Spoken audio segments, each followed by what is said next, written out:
The Sioux City Strangler and Maria D'Angelo were snuggled up beneath a worn, brown lambswool blanket on her sofa, watching It's a Wonderful Life together.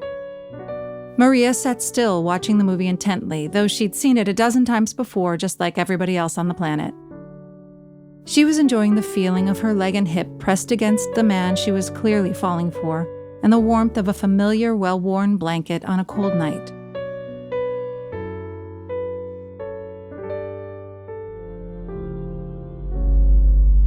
The Sioux City Strangler also sat still, though his eyes were shifting back and forth from the television screen to the sliver of light between the partially open cafe curtains covering the kitchen window. He was looking for sirens and waiting for cops to bust through the door and put him in handcuffs for what he did to Sarah Small and her mother. Of course, nobody knew who had killed Sarah Small and her mother yet. In fact, they didn't even know that they had been killed at all. Sure, it was looking suspicious to the police, but the neighbors hadn't seen anything. Inside the house, there didn't appear to be any significant sign of a struggle. The Sioux City Strangler had made sure of that. After all, it wasn't hard to find the linen closet and replace the bedding he'd wrapped the bodies in with new blankets before he'd left. As Maria watched the movie and the Sioux City Strangler stared out the window, the snow started to finally fall outside. It was light flurries at first, delicate snowflakes that kids might try to catch on their tongues before their mothers called them in for a hat and mittens. By the end of the movie, the wind had picked up and the snow was coming down hard. The credits ended and a commercial for Seal Test ice cream played on the screen, letting viewers know that only genuine Seal Test vanilla ice cream is suitable to serve with homemade holiday pies at the family table. "What a sweet movie," said Maria. "I know you don't care about Christmas movies, but isn't it touching? At least a little bit?" He hadn't really noticed that the movie was over. Yeah, it's a classic."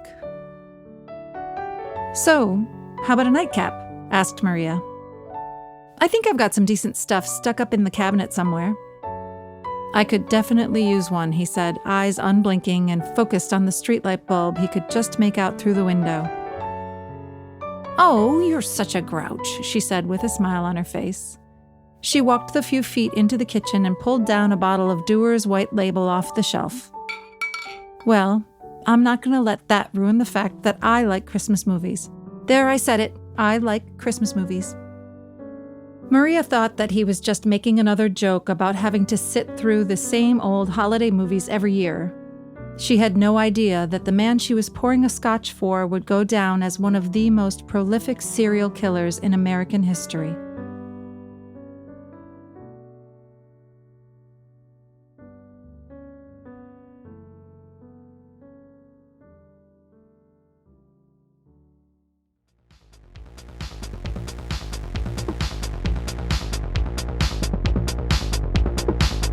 This is the story of the Sioux City Strangler, a man who terrorized the great state of Iowa for nearly 10 years before making his way to California for a little fun in the sun and a fresh crop of citizens to terrorize. I'm your host, Mary Buckley, and you're listening to Sioux City Strangler, the podcast.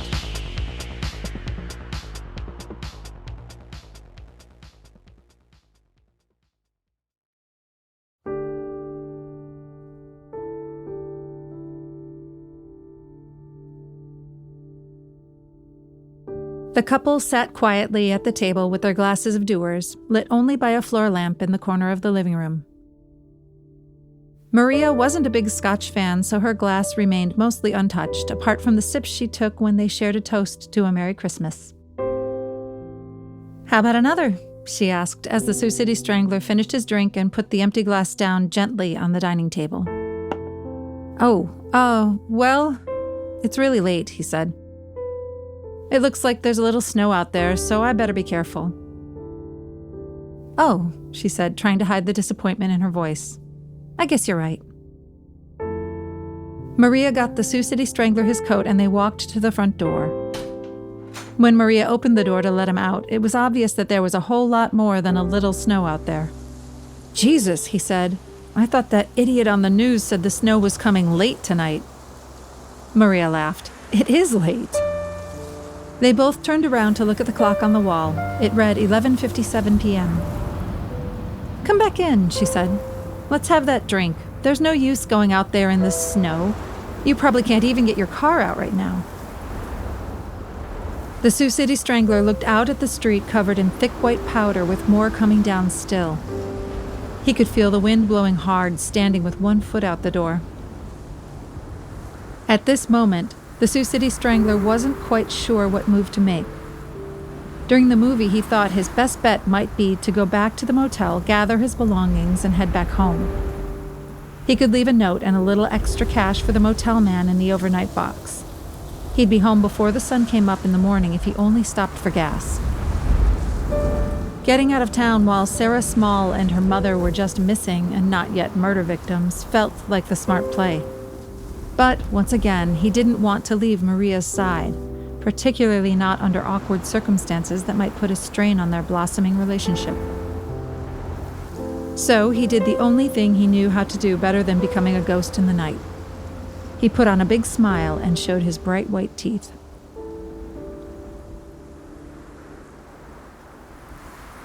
"Hey, you don't have to ask me twice." He reached for the door handle and closed it gently, leaving it for Maria to lock. He removed his jacket and did a little move with it, making like the red satin interior was a cape and he was fighting a ferocious bull in a Spanish arena. He got low and dodged, performing a tight spin with his makeshift cape held out to the side. He imitated the crowd, roaring their approval as he took a bow. But just as he straightened up and began to wave to the crowd, the bull charged from behind. He fell to the floor and played dead right there on the rug. Maria rolled her eyes at him but smiled as she picked up his coat. She spoke as she secured the fierce bullfighter's cape on a coat hanger. "Do you mind if I have something that's not scotch? Since I was honest about telling you that I actually like Christmas movies, I feel like I should come clean one more time. Scotch tastes terrible." The Sioux City Strangler laughed out loud and smiled a genuine smile. "Yeah, it's certainly an acquired taste, isn't it?" "I guess so. It's certainly a taste I never acquired." "Well," he said, "you know how I always try to help you out by eating my fair share of food? Those big plates of pasta that would otherwise go to waste if not for my heroic bravery and skill? I can offer you the same service for all of your high-quality scotch. I won't even charge a fee." "Oh, you're so kind. What would I do without my big, strong man to finish all of my spaghetti and meatballs and drink the liquor in my cabinets? Lucky for you, you don't have to find out what a terrible fate would await you if not for the dashing, brave, dark, and handsome bullfighter you've brought back to life with your exquisite beauty. Slide that bottle on over here and I'll get to work right away so you'll never have to know the terrible taste of Scotch whiskey again." Maria brought the bottle of Dewar's White Label over and sat it down on the table next to his glass. She watched as he poured himself a few fingers worth. "What about you?" he asked. "What are you going to have since you've come clean that scotch isn't your cup of tea?" I don't know," she said. "Maybe I'll just have a beer." "Oh, that's not a bad idea. Can I have one of those too?" Maria got 2 beer bottles out of the refrigerator and sat them down on the table before fetching clean glasses from the cabinet above the sink. She poured each glass slowly, neither of them speaking a word as she did it. "I bet it's Christmas now," he said. "Merry Christmas," she said, flashing him a soft smile as she picked up her beer glass for a toast. Their glasses clinked and they drank in the dim lamplight, both of them feeling like they were right where they should be. We'll be right back after this message. The world seems like it's gone sideways, right? When you're left to fend for yourself, you need gear that's going to keep you and your family safe. That's where Whitewood Tactical Clothing and Hunting Apparel comes in. With true armed forces level gear available on our site and in store, we can help you find everything from tactical pants to military boots and flight suits. We've even got women's and kids' sizes so you can find the right stuff for the whole family. Don't forget to check out our selection of hunting gear while you're with us. We've got ultra-durable gear for every hunter, whether you're working with a modern rifle or a basic buck knife. Visit Whitewood Tactical Clothing and Hunting Apparel online today to take your readiness to the next level. Over the next hour, Maria and the Sioux City Strangler drank while talking about movies and sharing the bad weather stories everyone from Iowa or any colder region had to share. As he listened to Maria talk about walking to work in the snow, only to find out she had a tiny hole in the sole of her boot one morning, the Sioux City Strangler's mind wandered. He thought of his Pontiac, now likely buried in snow so deep it would be impossible to move. There's no way the plows would be coming around tonight either, not at nearly 1 a.m. on Christmas Day. As he nodded his head to indicate that he was following along with Maria's story, he realized that the cops likely wouldn't be out in significant numbers either. Their numbers would be reduced in general, and the cops on duty were probably half drunk on eggnog and stuffed with smoked ham, half asleep in their chairs or parked cruisers by now. A slight smile crept across the Sioux City Strangler's face as he fully realized that the snow outside had likely bought him a little extra time. "What's so funny?" asked Maria, pausing her story. The Sioux City Strangler's eyes snapped back down to meet Maria's gaze instead of peering through the window behind her. Oh, nothing. I mean, I just think these stories are kind of funny, you know? The little inconveniences that people deal with every single day. I mean, if things weren't so difficult, you know, the day-to-day things, would they be worth doing? Okay, sure, we'd still do them, but would sitting at this table with a beautiful woman drinking this delicious scotch be quite so nice? Maria sat quietly and simply looked at the man in front of her with little expression on her face. "No, I guess maybe they wouldn't," she said. "But I can tell you for sure that hole in my shoe didn't make me happy at the time. Neither did spending a whole shift in Peggy's beat-up old nurse shoes that were a size too small." The Sioux City Strangler laughed a genuine laugh. "Well, no, I guess those things certainly wouldn't feel like anything to be thankful for in the moment." A gentle silence sat between the pair for a nearly imperceptible half-beat. "Sometimes that's how I feel about Vietnam," he said. This time, Maria didn't want to let the sentence land or allow an awkward lull in their conversation to take hold. "Does it bother you to talk about that?" "Sometimes you do, a little, but sometimes I'm not sure it's okay to ask questions, you know?" She took a breath and picked up her beer glass just to have it in her hand before continuing. "It's a sensitive subject, I know. I don't mean to push you." "Oh, yeah. I guess I know what you mean. I suppose the answer is that I don't really mind talking about it, but most people don't really want to hear about it.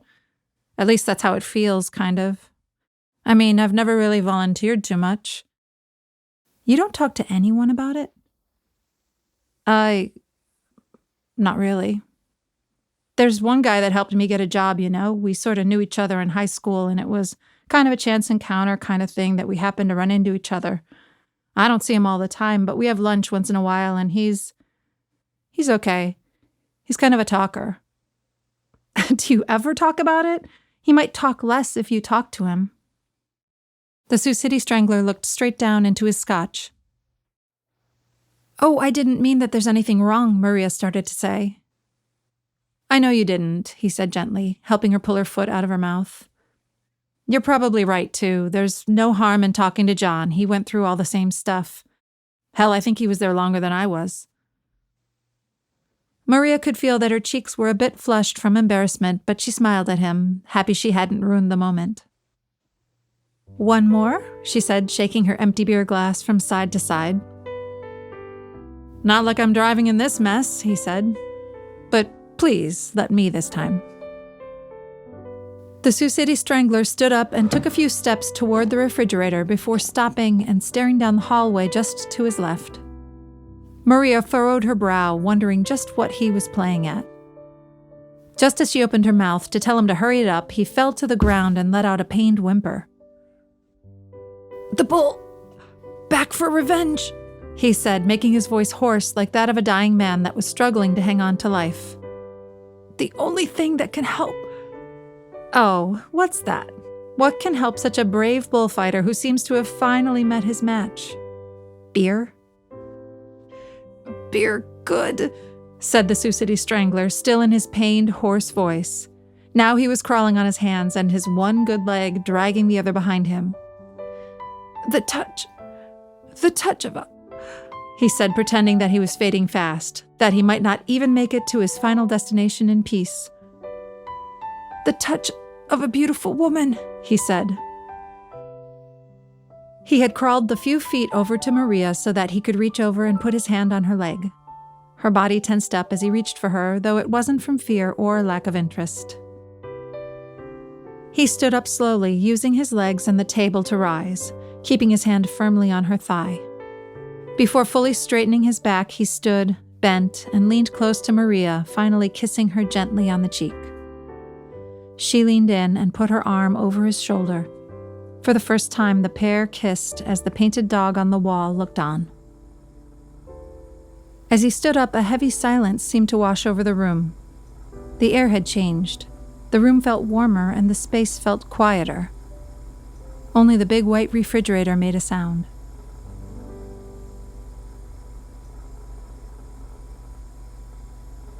"And beer," said the Sioux City Strangler, now trying to break what felt like an extended pause in the action. "The touch of a beautiful woman. And beer." Maria laughed and held out her glass, waiting for him to open the refrigerator and pull a few cans off the shelf. We'll be right back after this message.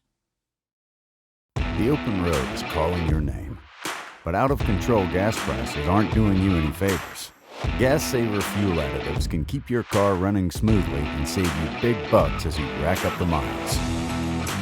Designed with a proprietary formula the competition just can't crack, Gas Saver unleaded, high-performance, and diesel fuel additives are in a league of their own. Show the road no mercy and burn rubber by putting Gas Saver fuel additives in your car or truck today.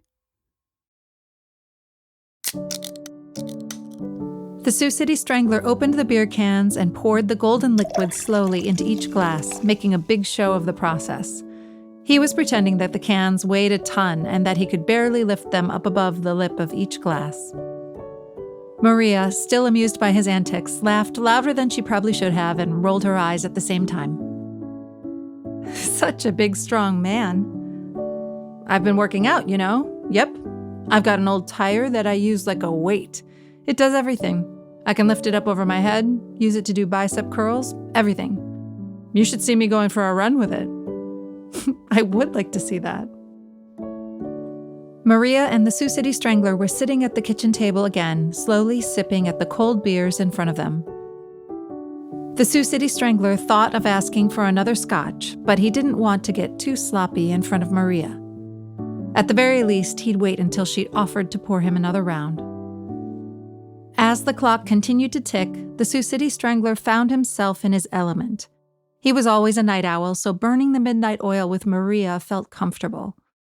Mostly he talked about his job and told stories about the doctors he visited and the random patients he encountered in the various waiting rooms he inhabited. He told one particularly colorful story about an elderly man who wandered into the doctor's office with his glass eye in his pocket, pulling it out to show the receptionist when she asked about the nature of his visit. The night went on, and soon Maria was covering her yawns every few minutes to try and be polite. She was having fun and didn't want the night to end, but unlike the Sioux City Strangler, she rarely slept past 8 in the morning. "Oh, I'm sorry," he said. "Here I am talking about the eyeball man, and you're probably exhausted." No, she said. "It's okay. I mean, it's not like I've got to go to work tomorrow. I'm just used to getting up early, you know. Well, I'm happy to take the couch and get out of your way so you can get some sleep." He looked up at the clock on the wall. "I didn't realize it had gotten quite so late." Maria thought for a moment without saying anything at all. "Maybe I'll just go put on my pajamas," she said. "It always takes me a little bit to wind down anyway." "I hope they're Christmas pajamas. Do they make pajamas with Jimmy Stewart's face on them?" "Ha ha," she said mockingly. "Back in a minute." Maria walked off down the hall and into the bedroom, quietly closing the door behind her. The Sioux City Strangler stared out the window at the snow coming down. The structure of the streetlight was no longer visible. It was just a gentle orange glow now, hidden by heavy snowfall. He thought of the bodies he'd left in the field by the Lighthouse Inn and smiled. They'd be completely covered in snow by morning. As he finished his beer, Maria came back into the room in a pair of red flannel pajamas and a robe. She had slippers on her feet and her hair was pinned up in the back. She sat down at the table as the Sioux City Strangler watched her. "Sorry, wanted to brush my teeth. A little too much beer." "No problem," he said. "I just finished mine." The two of them sat at the table, Maria yawning and the Sioux City Strangler taking short drags off his cigarette without talking. Despite the alcohol consumed, they were both nervous. "So, do you have an extra blanket? If not, I can use my coat. I've definitely slept worse," he said, alluding to his time in Vietnam and the wet nights out in the jungle. "You know, you don't really need to sleep on the couch. The bed is pretty big. Much warmer, I'm sure." Maria was smiling at him, feeling a little bolder now. "Huh? Yeah, okay," he said. "I've definitely slept worse places than that, too." He sat up straight and put on an oversized smile to let her know he was only kidding. Of course he was only kidding. "Your choice, though," she said, her tone playful with a dash of mischief thrown in. "I've got an old rug in the closet you can use like a blanket on the couch." "Oh, tough choice," he said. "Can I sleep on it?" Maria rolled her eyes at him for what seemed like the 500th time that night. "Let me see if I have a toothbrush for you around here. I think I might have one of those little travel ones in the plastic tube." Maria walked back into the bedroom, but this time she didn't close the door. The Sioux City Strangler stayed in his chair, looking down at the empty beer glass, wishing he'd asked for that scotch a while back. "Are you coming?" Maria called, just loud enough for the Sioux City Strangler to hear. He got up and walked to the bedroom, slipping his shoes off and leaving them by the bathroom door as he went. "I found the toothbrush," she said, holding it up for him to see. "Unfortunately, I don't think my pajamas are going to fit you."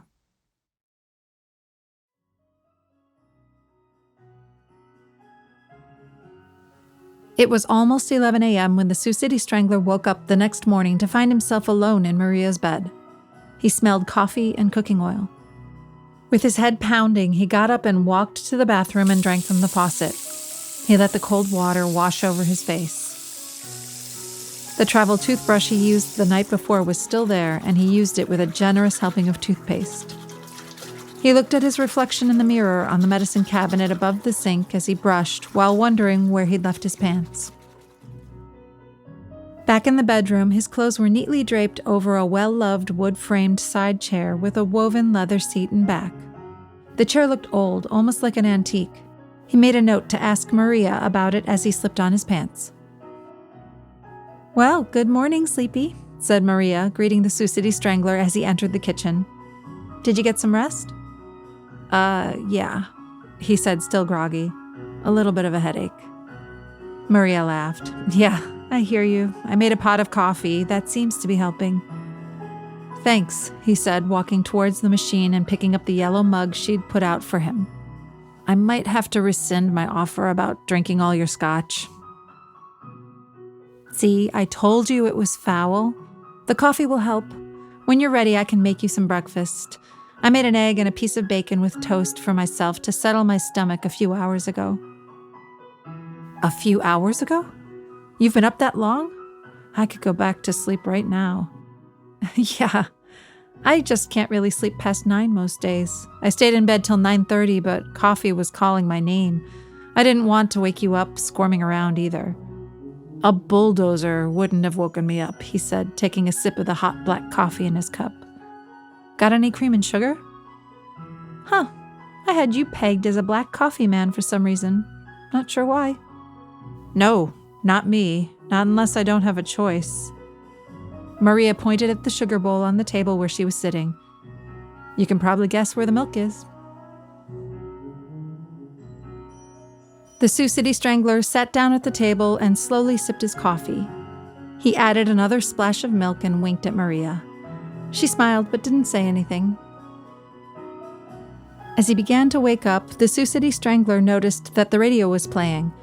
The station was set to some sort of sappy Christmas music, some orchestral arrangement of a holiday classic. He knew the tune, but he didn't know the name of the song. He also knew better than to say anything to Maria about her taste in radio stations. As the song ended, a man's voice rose up. It's 11:15 a.m. on Christmas Day, and it is snowing out there. I barely made it in this morning. I thought I was going to have to get the sled dogs out of the garage and take the old sleigh down here for a minute.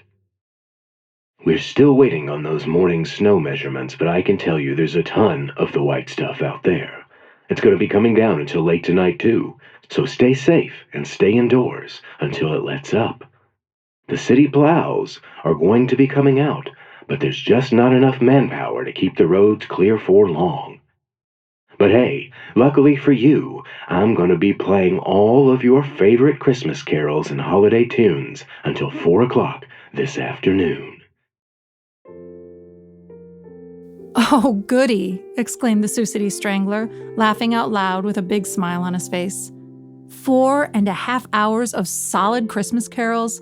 Please, let me out into the snow, Maria. I'll just walk until I can't hear the Christmas carols anymore. "Shush," she said, waving him away. "Are you ready for breakfast?" He smiled. "Not quite. Let me get this cup of coffee in me first, if that's okay." The snow continued coming down throughout the day, slowing around 7 p.m., though neither Maria nor the Sioux City Strangler noticed. At that point, they were both raiding Maria's somewhat bare refrigerator for ingredients for dinner.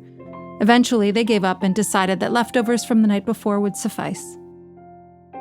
The plows did come out eventually, and had he wanted to, the Sioux City Strangler probably could have been back in his car and headed toward his motel room before midnight. He still could have cleared out his room and made it back home to Sioux City before sunrise. That's not what he wanted to do, though. In fact, the idea didn't even really cross his mind. By 10 p.m., Maria and the Sioux City Strangler were back in bed together. The next morning, the snow had slowed considerably. After coffee and a large quantity of bacon, the Sioux City Strangler made his way back to the motel. He checked out without incident, even wishing the motel man and his wife a Happy New Year. They offered him a cup of coffee for the road, and he accepted, telling both of them it was the best cup of joe he'd had in a while.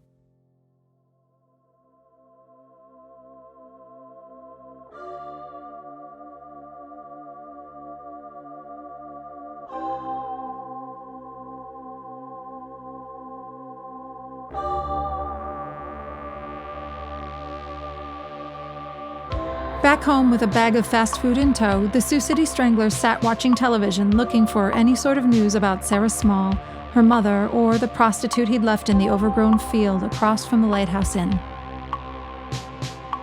There was no news, though. Seemingly, the case had gone cold nearly overnight. Somebody would find the bodies in the spring, but as long as it stayed cold and the snow kept coming for the rest of the winter, he knew there would be little to worry about. The weather report said there was more snow on the horizon. The Sioux City Strangler turned the TV off with a smile and got into bed. He thought of Maria and the spaghetti and the coffee and that wooden chair with the woven leather seat and back. As he closed his eyes, he could see himself with Maria and the black dog from the painting soaking up the summer sun on a picnic blanket in a field full of wildflowers. The sun was shining bright and there wasn't a cloud in the sky.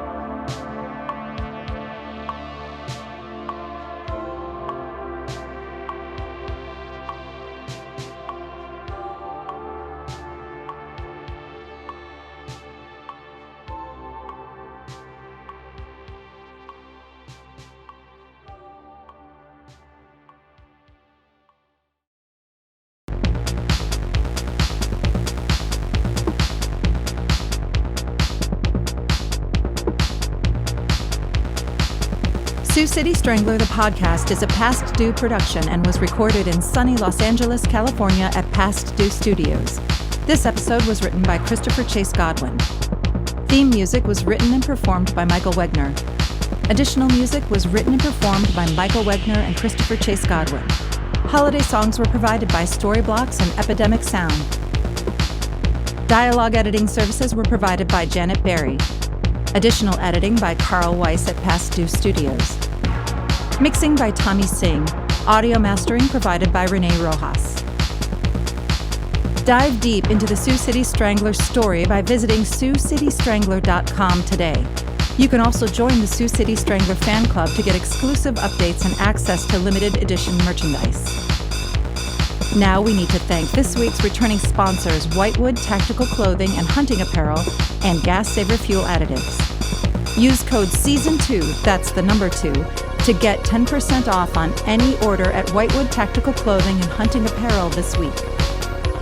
You can also use our unique promo code SCS20 for a free trial size bottle of Gas Saver Fuel Additive when you visit their website now. Subscribe to Sioux City Strangler, the podcast, on Spotify, Apple Podcast, and all major platforms today to get the next episode right away. We'll see you back here next week for episode 2.